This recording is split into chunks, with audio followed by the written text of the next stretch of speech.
I now give the floor to Her Excellency Dominique, Hasler, Minister of Foreign Affairs, Education and Sports of Liechtenstein.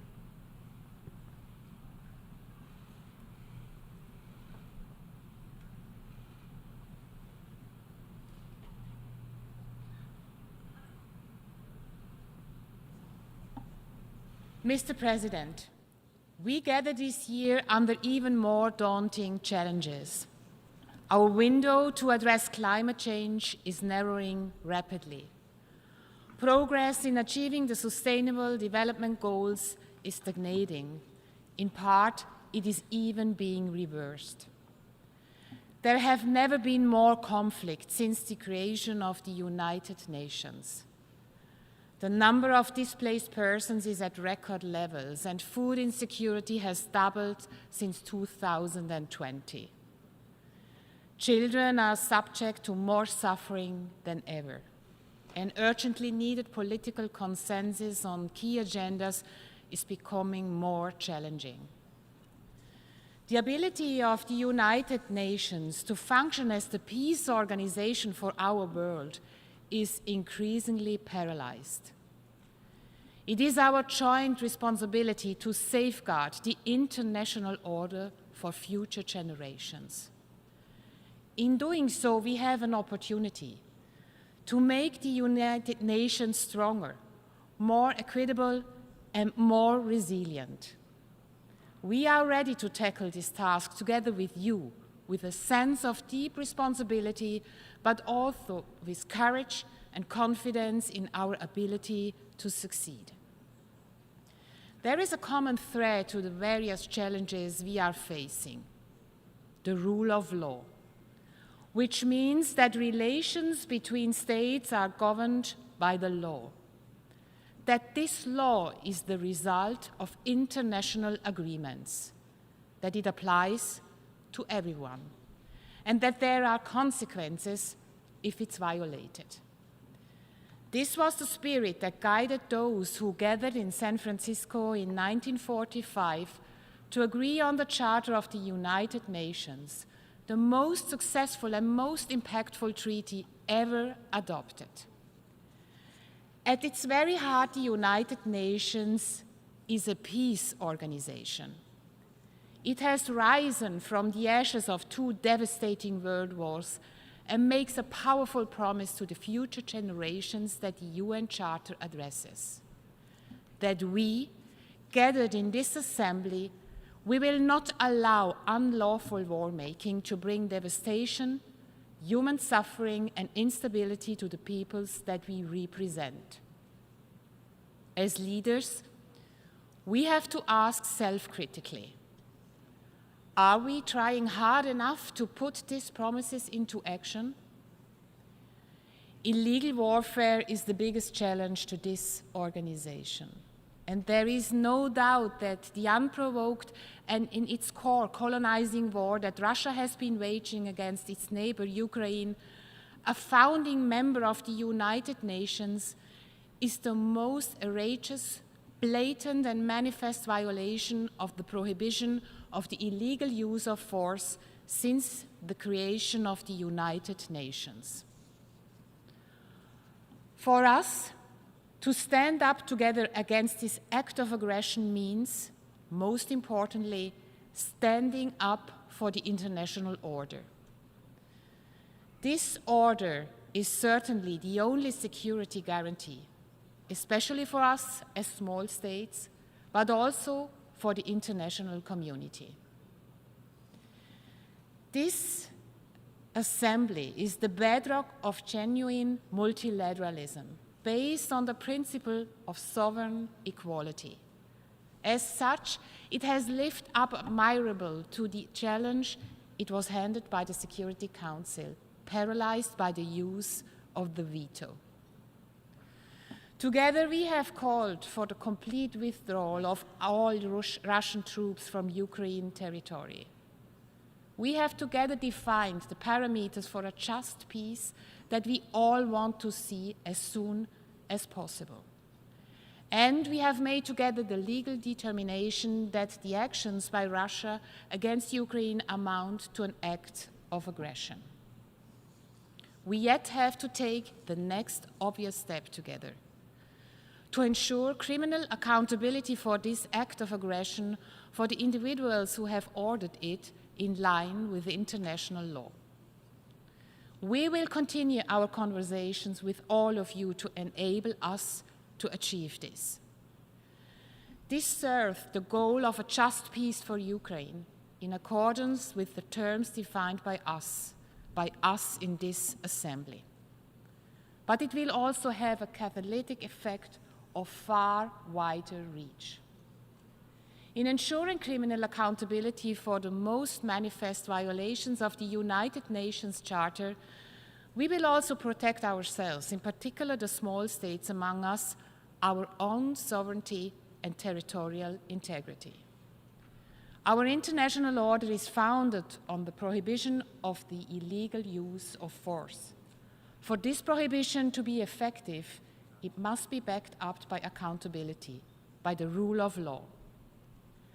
This, of course, is the task of the International Criminal Court, established 25 years ago with competence over the most serious crimes under international law, the crime of aggression among them. We have to give the court the competence to exercise full jurisdiction as quickly as possible, so it can fulfill its task with respect to the illegal use of force. Mr. President, aggression is a fundamental challenge to all of us who have signed on the UN Charter. At its core, the United Nations is and must continue to be a peace organization. For billions of individuals, this building embodies the promise that we will respond collectively to those who openly undermine peace and security. This is why Liechtenstein has joined this organization over 3 decades ago. This is the pledge made to the future generation in San Francisco. And it is the expectation that our people have. The UN has evolved tremendously since its creation. It has been the crucial force in advancing international law. Its role as provider of humanitarian assistance has become irreplaceable. Its agencies and programs carry out functions of enormous importance to individuals around the globe. Yet, its core mission is and remains the maintenance of peace and security. And this is the role that we are challenged to safeguard. This is a difficult task. It is a fact that the Security Council is often unable to act. The deep political divisions among the permanent members are likely a reality for years to come. The pernicious effects of the veto are being mitigated, but they persist often to devastating effect for the people affected. Next year's Summit of the Future is an essential collective test for all of us. We must show our ability to find ways to ensure collective action when the Security Council fails in its tasks. This assembly will therefore have to play a central role in a new agenda for peace. And we can do more to bring the Security Council's practice in line with the law we all have subscribed to when joining the United Nations. We are proud to have presented to this Assembly the veto initiative, which ensures accountability and institutional balance. We should now focus on ensuring that those who are parties to a dispute do not participate in the decision-making on these disputes. This is simply the law in the UN Charter, and its application has been neglected so far. Mr. President, in recent years, climate change has occupied an increasingly central place in our discussions. This hall has seen summit meeting after summit meeting on this issue. This year again, we are urgently reminded of the limited window we have to address the climate crisis. From weather extremes to sea level rise, all regions of the world are affected by climate change. But those who have done the least to cause the crisis in the first place are the ones most affected.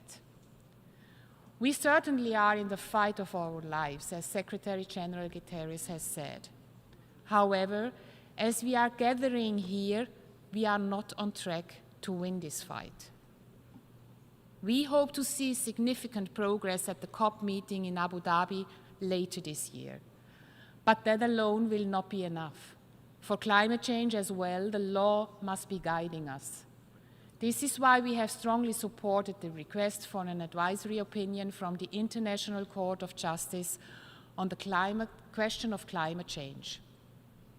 We are confident that the court will help us to have clarity regarding the complex legal questions concerning climate change and thus assist in our common fight against this most existential threat.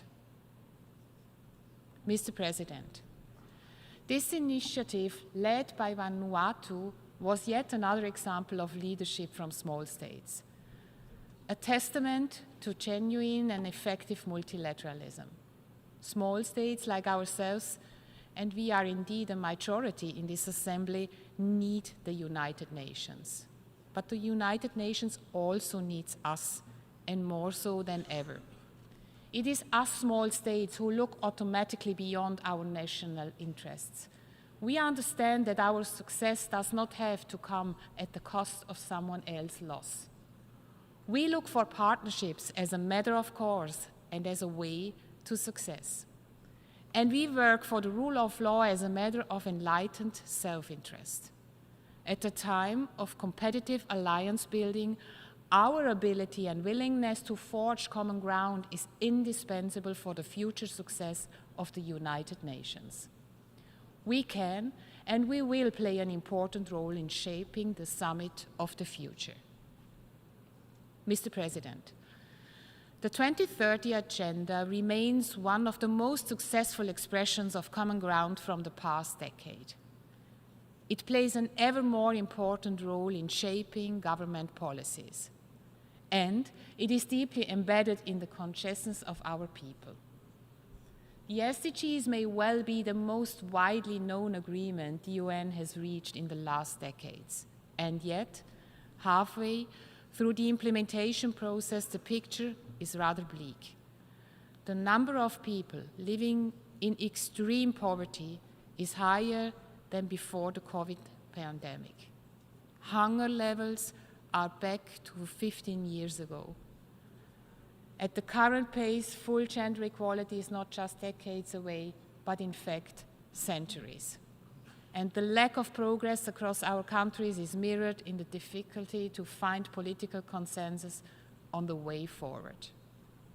This negative trend needs to be reversed now.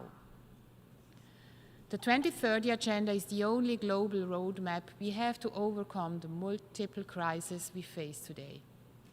Liechtenstein's strong commitment to the SDGs is also reflected in its second voluntary national review I was honored to present earlier this year. Our official development assistance spending has been increased by 22% in comparison to 2018. This is meant to help reverse the negative trends in the fields of poverty reduction, food security, access to education, as well as climate protection. All government bills are now evaluated against the Sustainable Development Goals. Our commitment to 2030 Agenda is a genuine expression of multilateralism, of which we need to see more. Mr. President, gender equality is a central part of this agenda. We will not forget the countless women who suffer from violence and oppression worldwide. We will continue calling out situations of systematic gender persecution from Afghanistan to Iran. And we will continue calling for the empowerment of women to support the bravery of women who stand up to demand political change from Belarus to Myanmar. We need women's voices, an active role in our national politics and in international leadership positions, in particular in peace operations. Mr. President, the international community faces major challenges that will shape the future of us all. As highlighted at the beginning, By signing the UN Charter, we have given future generations the promise of all having a prosperous future. We can no longer afford to remain inactive and divided on key issues. Therefore, we have to face difficult questions and different interests. Even if solving these problems is not easy, we must never lose sight of the UN's very main purpose, which is to ensure global peace. This requires the contribution of all states, large and small. Rule of law, democracy, social justice, tolerance, and the ability to engage in dialogue are fundamental conditions for peace. In the spirit of San Francisco, Liechtenstein will continue to advocate strongly for these values within the international community. I thank you.